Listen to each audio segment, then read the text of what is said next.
Delhi NCR में gangster के खिलाफ पुलिस का बड़ा एक्शन। दिल्ली, सोनीपत, सांपला, झज्जर, रोहतक और बहादुरगढ़ में 58 जगहों पर रेड। पुलिस ने गैंगस्टर नीरज बवानिया सहित कई गैंग के 6 गुर्गों को गिरफ्तार किया। 36 संदिग्ध हिरासत में लिए गए। करीब 820 पुलिस वालों ने हिस्सा लिया। दिल्ली के गैंगस्टर नीरज बवाना के पिता प्रेम सिंह सहरावत को पुलिस ने गिरफ्तार किया। आर्म्स एक्ट के तहत प्रेम सिंह की गिरफ्तारी भी हुई। पुलिस ने आउटर नॉर्थ जिले में 39 जगहों पर रेड की। 50 लाख कैश, 1.25 किलो सोना, बुलेट प्रूफ स्कॉर्पियो, 4 कट्टे और जिंदा कारतूस बरामद।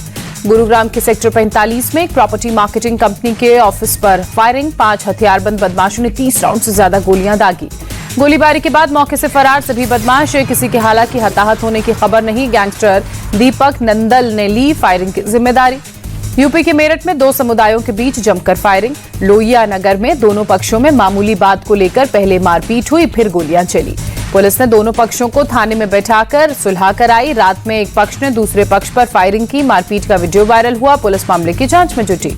एक्ट्रेस दिशा पाटनी के घर पर फायरिंग मामले में शूटर्स के एनकाउंटर पर गैंगस्टर रोहित गुदारा ने सोशल मीडिया पर दी यूपी पुलिस को धमकी। कहा, हमारे 2 शूटर्स मारे गए, हम इसका बदला लेंगे। भारत पर अमेरिका के राष्ट्रपति डोनाल्ड ट्रंप के बदले सुर। कहा, भारत और पीएम मोदी मेरे बहुत करीबी, हमारे बीच अच्छी दोस्ती। भारत पर लगे 25% अतिरिक्त टैरिफ को हटा सकता है अमेरिका। भारत सरकार के मुख्य आर्थिक सलाहकार वी अनंथा नागेश्वरन ने दिए संकेत। कहा, 8 से 10 हफ्तों में हालात होंगे सामान्य। भारत अमेरिका के बीच ट्रेड डील सही दिशा में आगे बढ़ रही है। केंद्रीय वाणिज्य और उद्योग मंत्री पीयूष गोयल का बयान। भारत और यूएई के बीच निवेश पर 13वीं बैठक। पीयूष गोयल ने बताया, भारत यूएई में खोलेंगे इंडिया मार्ट। अफ्रीका और सेंट्रल एशिया में निर्यात बढ़ेगा। केंद्रीय वाणिज्य मंत्री पीयूष गोयल ने साफ किया, भारत अपने घरेलू सामान को यूएई से अमेरिका की तरफ भेजने के लिए निर्यातकों को प्रोत्साहित नहीं करेगा। वोट चोरी पर राहुल गांधी ने फिर उठाया सवाल। कहा, देश के जेनजी वोट चोरी रोकेंगे, देश के युवा और स्टूडेंट संविधान बचाएंगे। आम आदमी पार्टी ने राहुल गांधी से पहले वोट चोरी का पर्दाफाश करने का दावा किया। कहा, यह कोई नया इशू नहीं है। अरविंद केजरीवाल ने दिल्ली विधानसभा चुनाव में पर्दाफाश किया था। केंद्रीय मंत्री गिरिराज सिंह ने राहुल गांधी को बताया भ्रमित नेता। कहा, ऐसा नेता प्रतिपक्ष आज तक देश में पैदा नहीं हुआ। देश को एक निराशाजनक नेता मिला है, यह दुर्भाग्यपूर्ण है। महाराष्ट्र के सीएम फडणवीस ने भी राहुल के खुलासे को फुस बम बताते हुए कहा, वो सफाई के साथ झूठ बोलते हैं। यूपी के डिप्टी सीएम केशव प्रसाद मौर्य ने कहा, राहुल को मोदी फोबिया हुआ है, झूठे आरोप लगाते रहते हैं राहुल गांधी के समर्थन में प्रियंका गांधी ने कहा, चुनाव प्रक्रिया को तबाह करना चाहता है चुनाव आयोग, हमें लोकतंत्र के लिए लड़ना होगा। कांग्रेस नेता नाना पटोले ने राहुल गांधी का समर्थन किया। कहा, महाराष्ट्र में स्थानीय चुनावों में भी वोट चोरी का डर। चुनाव आयोग कब कहेगा कि विपक्ष के आरोप सही हैं? पंजाब कांग्रेस अध्यक्ष अमरिंदर वड़िंग का जवाब। एआईयूडीएफ विधायक रफीकुल इस्लाम ने राहुल के आरोपों को सही बताते हुए कहा, बिहार में भी एसआईआर की आड़ में गड़बड़ी हो रही है। शरद गुट की सांसद सुप्रिया सुले ने भी राहुल के आरोपों पर चिंता जताई। कहा, मामले की जांच होनी चाहिए। राहुल के बयान पर सपा सांसद धर्मेंद्र यादव ने कहा, चुनाव आयोग और बीजेपी एक ही हैं, जबकि चुनाव आयोग को निष्पक्ष होना चाहिए। आरजेडी नेता मृत्युंजय तिवारी ने कहा, लोकतंत्र में वोटों की चोरी होगी तो सवाल उठेंगे ही। चुनाव आयोग अपनी सफाई से संतुष्ट नहीं कर पा रहा है। राहुल के वोट चोरी के आरोपों का बिहार में कोई असर नहीं। जेडीयू सांसद संजय कुमार झा का बयान। बिहार के डिप्टी सीएम विजय कुमार सिन्हा ने कांग्रेस और आरजेडी पर तुष्टीकरण की राजनीति का आरोप लगाते हुए कहा कि ये लोग घुसपैठियों को बचाने की साजिश कर रहे हैं। बिहार के अंदर घुसपैठियों के नाम काटने पर ये हाय तौबा कर रहे हैं। बिहार सरकार के मंत्री अशोक चौधरी ने राहुल गांधी पर निशाना साधते हुए कहा, राहुल गांधी भ्रम पैदा कर रहे हैं कि लोग सत्ता पर काबिज हैं और वो जनमत से काबिज नहीं है। कांग्रेस को अपनी गिरती स्थिति को लेकर आत्ममंथन करना चाहिए। राहुल गांधी के वोट चोरी के आरोप पर आरजेडी सांसद मनोज झा का बयान। कहा, सुप्रीम कोर्ट में एसआईआर के बारे में बहुत सख्त टिप्पणी भी की गई है। अगर एक भी गड़बड़ी हुई तो पूरी प्रक्रिया रद्द की जाएगी। मनोज झा ने चुनाव आयोग पर भी साधा निशाना। कहा, चुनाव आयोग खुद अपनी नजरों में बहुत गिरा हुआ है, इसमें अब पुनर्निर्माण की जरूरत है। तेजस्वी यादव की बिहार अधिकार यात्रा की रफ्तार पर बारिश ने ब्रेक लगाया। खगड़िया में हेलीपैड पर कीचड़ में फंसी तेजस्वी की कार ट्रैक्टर से खींचकर कार को निकाला गया। तेजस्वी की कार आधे घंटे तक कीचड़ में फंसी रही। बारिश और देरी की वजह से तेजस्वी ने हेलीकॉप्टर से पटना लौटने का प्लान रद्द किया। रथ में सवार होकर खगड़िया से रवाना हुए। अमित शाह के बिहार दौरे पर तेजस्वी का निशाना। कहा, वो बेरोजगारी खत्म नहीं करने वाले, चुनावी फायदे के लिए आए हैं। गिरिराज सिंह का भी तेजस्वी पर हमला। कहा, राहुल गांधी के साथ यात्रा कर तेजस्वी का वजूद खतरे में पड़ा। अब वो अपना वजूद खोज रहे हैं। बिहार से कांग्रेस और आरजेडी पर बरसे गृहमंत्री अमित शाह। कहा, घुसपैठियों को बचाने के लिए राहुल निकाल रहे थे यात्रा। घुसपैठिए इनके वोट बैंक, सभी घुसपैठियों को चुन चुन कर बाहर निकालेंगे। अमित शाह का राहुल गांधी पर तंज। नाम लिए बगैर कहा, वो 6 महीने विदेश नहीं जाएं तो नींद नहीं आती और पीएम मोदी बिना छुट्टी के काम कर रहे हैं।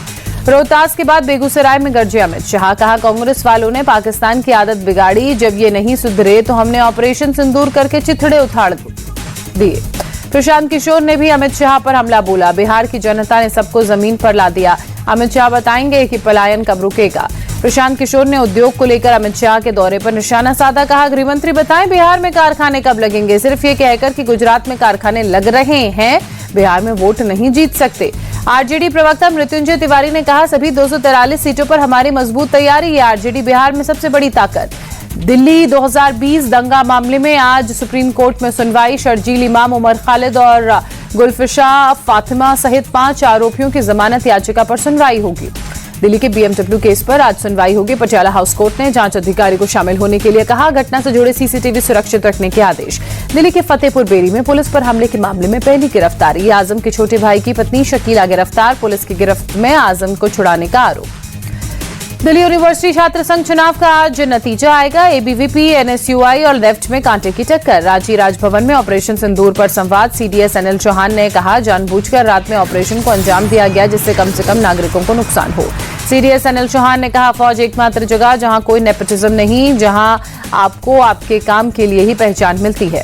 रांची में केंद्रीय राज्य मंत्री संजय सेठ ने स्वदेशी ड्रोन का अनावरण कर कहा, देश में आत्मनिर्भरता बढ़ाना मोदी जी का संकल्प। ऑनलाइन गेमिंग एक्ट के नियम 1 अक्टूबर से होंगे लागू। केंद्रीय मंत्री अश्विनी वैष्णव का बयान। हिंडनबर्ग मामले में अडानी ग्रुप को सेबी से क्लीन चिट मिली। हेरफेर के आरोपों को खारिज किया।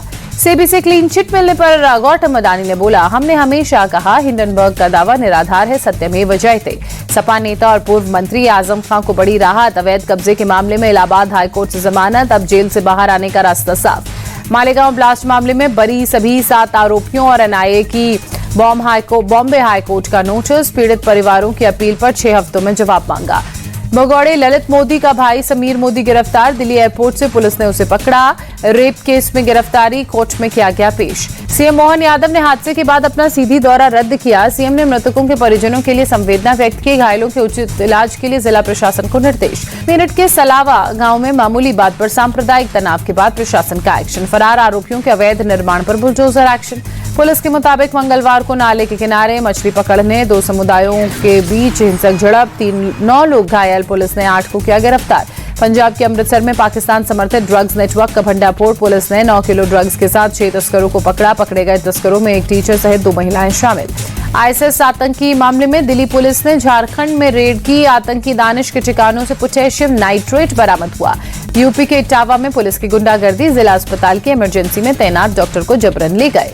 राजस्थान के दौसा में आरटीओ और ट्रक ड्राइवर्स में मारपीट। कागज चेकिंग के लिए रोकने पर भड़के। लखनऊ में कुकुरेल फ्लाईओवर के पास दर्दनाक हादसा। टर्निंग पॉइंट पर 50 फीट गहरे नाले में कार गिरी।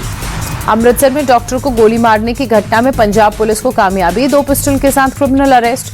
मनाली पहुंची बीजेपी सांसद कंगना रनौत। बाढ़ प्रभावित इलाकों का दौरा किया, नुकसान का जायजा लिया। सहारनपुर में शाकुंभरी देवी मंदिर के सामने से गुजर रही बरसाती नदी में बाढ़ आई। लोगों ने भागकर अपनी जान बचाई। 30 अक्टूबर को नोएडा में जेवर इंटरनेशनल एयरपोर्ट का उद्घाटन होगा। 45 दिन के अंदर शुरू होगी उड़ान। पहले चरण में 10 शहरों के लिए फ्लाइट्स। यूपी के आगरा में जनकपुरी महोत्सव का आयोजन। श्री राम जी के बारात के साथ शुरू हुआ कार्यक्रम। 3 दिनों तक चलेगा। माता जानकी की विदाई के साथ होगा कार्यक्रम का समापन। जनकपुरी महोत्सव में लाखों की संख्या में भक्त शामिल हो रहे हैं। केंद्रीय मंत्री एसपी सिंह बघेल कार्यक्रम में शामिल हुए। ओडिशा के मयूरभंज में दुर्गा पूजा की तैयारी। अंतिम चरण में अलग अलग थीम पर बनाए जा रहे पंडाल। जम्मू के मंदिरों में रामलीला की रिहर्सल जारी। 150 साल से चल रहा है रामलीला का आयोजन। कलाकारों ने प्राकृतिक आपदा में जान गंवाने वाले लोगों को दी श्रद्धांजलि। एशिया कप में आज भारत का ओमान के साथ आखिरी लीग मैच होगा। अबू धाबी में रात 8 बजे शुरू होगा मुकाबला। एशिया कप में श्रीलंका ने अफगानिस्तान को दी मात। रोमांचक मुकाबले में 6 विकेट से जीत दर्ज कर सुपर 4 में जगह बनाई। अफगानिस्तान ने मोहम्मद नबी की तूफानी अर्धशतकीय पारी के दम पर 170 रनों का लक्ष्य दिया। श्रीलंका की टीम 19वें ओवर में 4 विकेट खोकर लक्ष्य हासिल करने में कामयाब रही।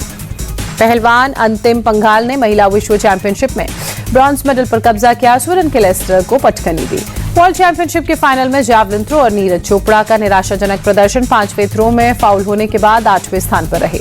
वर्ल्ड एथलेटिक्स चैंपियनशिप के जैवलिन थ्रो फाइनल में मेडल से चूके सचिन यादव 4थे स्थान पर रहे।